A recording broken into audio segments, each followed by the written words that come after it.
दोस्तों आज हम पढ़ेंगे द बैंगल सेलर्स और इस पोएम को लिखा है सरोजनी नायडू ने। बैंगल्स कहते हैं चूड़ियों को और चूड़ियों की मदद से सरोजनी नायडू ने हमारे देश की औरतों की ज़िंदगी को बयां किया है, हमारे हिंदुस्तानी ट्रेडिशन को बताया है। सरोजनी नायडू आपको बताएंगी कि कैसे उम्र के साथ साथ हिंदुस्तानी औरतों की चूड़ियों का रंग भी बदलने लगता है। जैसे अगर कोई 16-17 साल की कुंवारी लड़की होगी तो उसकी चूड़ियों का रंग अलग होगा, जो शादी के लिए दुल्हन बनेगी उसकी चूड़ियों का रंग अलग होगा, तीखा रंग होगा। और फिर जब वो औरत माँ बन जाएगी, मैच्योर हो जाएगी, तो उसकी चूड़ियों का रंग कुछ और हो जाएगा। जैसे जैसे उसकी उम्र बढ़ेगी तो उसकी चूड़ियों का रंग भी फीका पड़ने लगेगा। तो अलग अलग स्टेजेस में औरतों की चूड़ियों का रंग भी बदल जाता है। दोस्तों इस पोएम में आपको बताया गया है कि चूड़ियाँ कितना ज़्यादा इम्पॉर्टेंट रोल प्ले करती हैं औरतों की ज़िंदगी में, हमारे कल्चर में। आप सभी का English for all YouTube channel में स्वागत है। चलिए बिल्कुल आसान लैंग्वेज में पूरी पोएम को समझते हैं। Bangle sellers are we who bear our shining loads to the temple fair. दोस्तों पोएम की शुरुआत होती है एक चूड़ी बेचने वाले से। चूड़ियाँ बेचने वाले के पास में चमकती धमकती चूड़ियाँ हैं और वो मंदिर के मेले में आया हुआ है। इन दोनों लाइंस का मतलब ये है कि हम लोग बैंगल सेलर्स हैं और हम लोग चमकती धमकती चूड़ियों के भोज को उठा के लेके आए हैं मंदिर के मेले में। देखिए मेले में अलग अलग तरह का सामान बिकता है, झूले भी होते हैं, बढ़िया पकवान होते हैं और तरह तरह का सामान वहाँ पर बिकता है। और मेले में लोग तब आते हैं जब उनकी ज़िंदगी में खुशहाली होती है, पैसा होता है खर्च करने के लिए। सरोजनी नायडू की पोयम द बैंगल सेलर्स में चूड़ियाँ सिंबल हैं हैप्पीनेस का, प्रोस्पेरिटी का। तो बात आ रही है समझ में। चूड़ी वाला मेले में इसलिए आया है रंग बिरंगी चमकती धमकती चूड़ियों को बेचने, क्योंकि मेले में लोग हंसी खुशी आते हैं और सामान खरीदते हैं। तो बड़ा ही अच्छा सा एनवायरनमेंट यहाँ पर बताया गया है। 2 लाइंस में मेला लगा हुआ है और चूड़ी वाला बहुत सारी चमकती धमकती चूड़ियों को लेकर आया है। Who will buy these delicate bright rainbow tinted circles of light. अब चूड़ी बेचने वाला आवाज़ लगा रहा है मेले में अपनी चूड़ियों को बेचने के लिए। वो कहता है कि कौन इन नाजुक रंग बिरंगी चूड़ियों को खरीदेगा। डेलिकेट का मतलब होता है नाजुक। चूड़ी शीशे की बनी हुई होती है ना, आसानी से टूट जाती है, नाजुक होती है। और जिस तरह से रेनबो होता है ना रंग बिरंगा, उसमें बहुत सारे रंग होते हैं, बिल्कुल उसी तरह से इनकी चूड़ियाँ भी रंग बिरंगी हैं। तो आवाज़ लगाकर बेच रहा है कि भैया कौन इन नाजुक चमकती हुई रंग बिरंगी चूड़ियों को खरीदेगा। Lustrous tokens of radiant lives. Lustrous का मतलब यहाँ पर है ब्राइट, चमकता हुआ। टोकन्स का मतलब है निशानी। और रेडिएंट लाइफ्स का मतलब है खुशनुमा ज़िंदगी, खुशहाली से भरी ज़िंदगी, हैप्पी लाइफ। तो दोस्तों इस लाइन का मतलब ये है कि चमकती धमकती चमकीली चूड़ियाँ निशानी है आपकी खुशहाल ज़िंदगी की। अब देखिए कोई लड़की चूड़ियाँ कब पहनती है? जब वो खुश होती है। क्या आपने किसी दुल्हन को देखा है बिना चूड़ियों के? कभी नहीं देखा होगा। या मान लीजिए किसी की डेथ हो गई तो वहाँ पर चूड़ियों को नहीं पहना जाता, सिंपल रहा जाता है।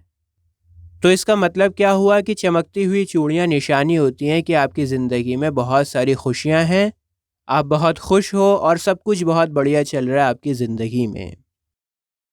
For happy daughters and happy wives. हमारे पास सभी के लिए चूड़ियाँ हैं।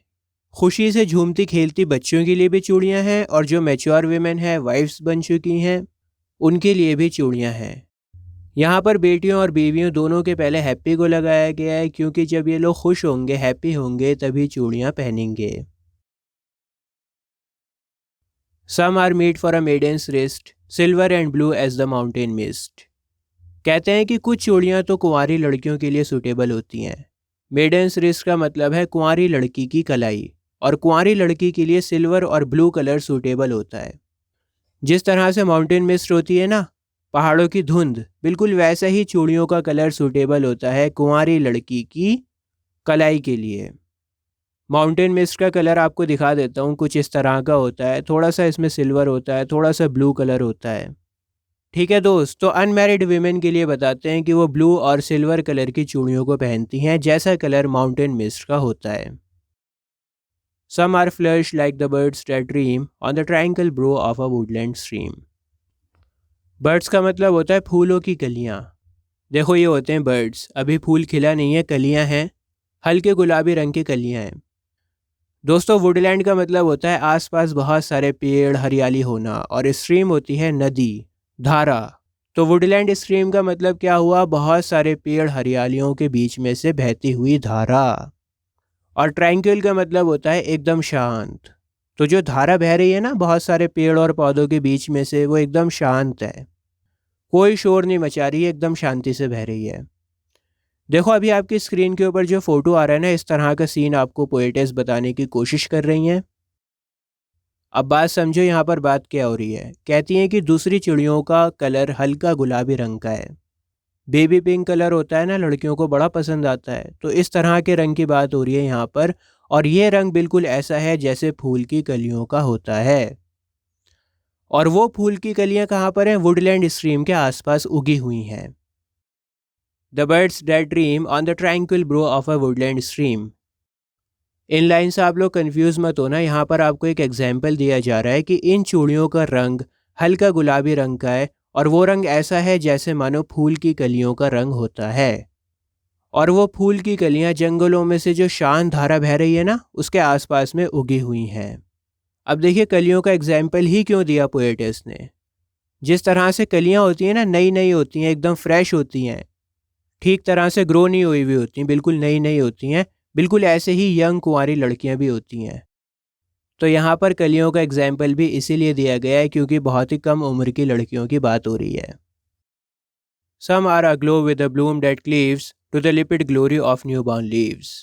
कुछ बैंगल्स हरे रंग के भी हैं, जिस तरह से एक नए पत्ते में चमक होती है ना।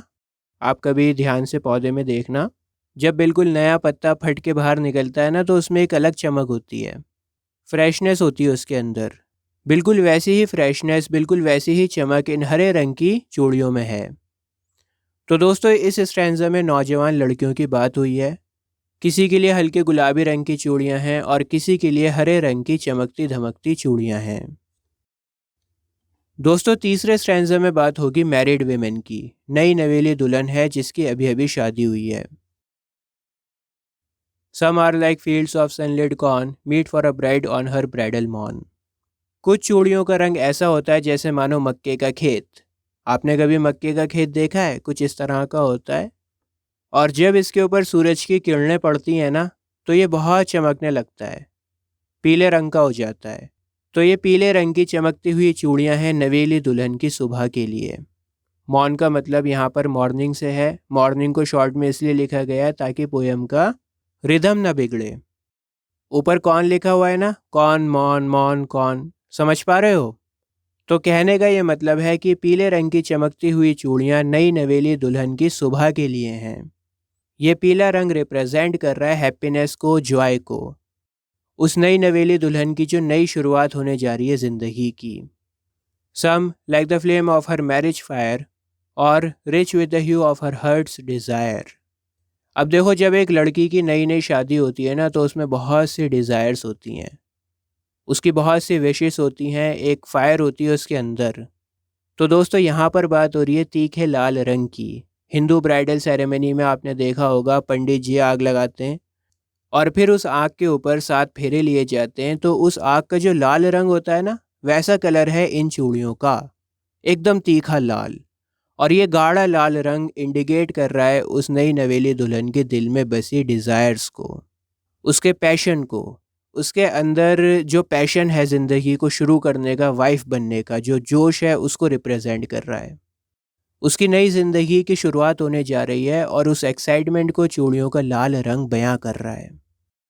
Tinkling, luminous, tender and clear like her bridal laughter and bridal tear. ये बड़ी खूबसूरत लाइन लगी है मुझे।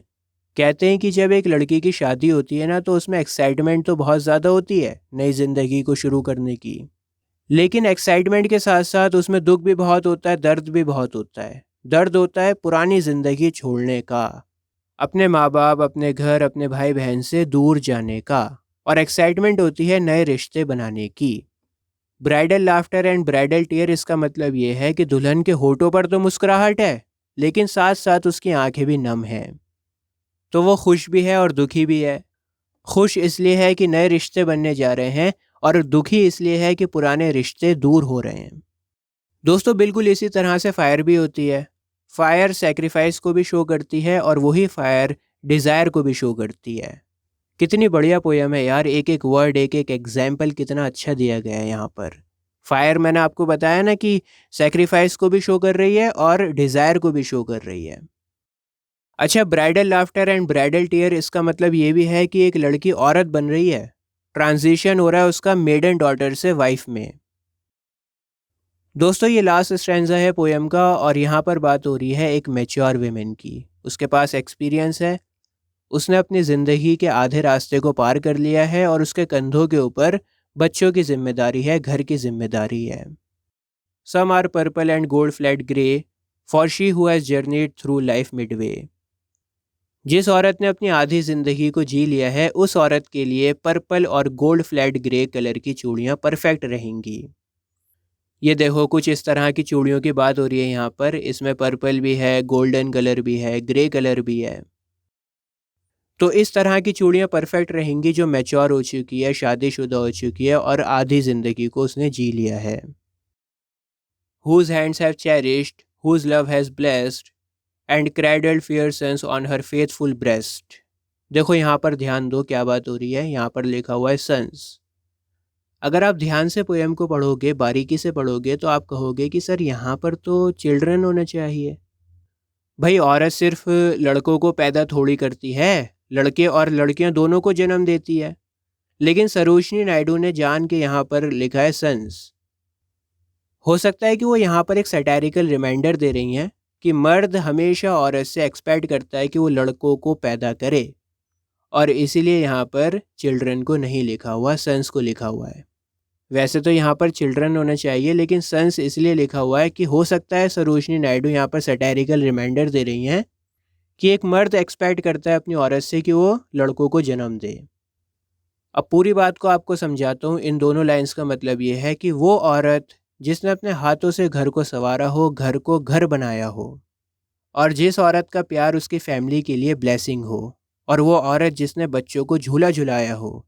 क्रैडल बच्चों का झूला होता है कुछ इस तरह का। तो उसने बच्चों को पाला पोसा हो अपनी फेथफुल ब्रेस्ट से। अब फेथफुल ब्रेस्ट का मतलब क्या है? फेथफुल ब्रेस्ट का मतलब है कि वो औरत अपने हस्बैंड से लॉयल हो, वफादार हो। हस्बैंड और वाइफ का जो रिश्ता हो ना, वो एकदम प्योर हो, उसमें कोई भी अडल्ट्री नहीं हो। फेयर सेंस का मतलब भी यहाँ पर यही है कि वो औरत बिल्कुल लॉयल है अपने हस्बैंड से। And serves her house hold in fruitful pride.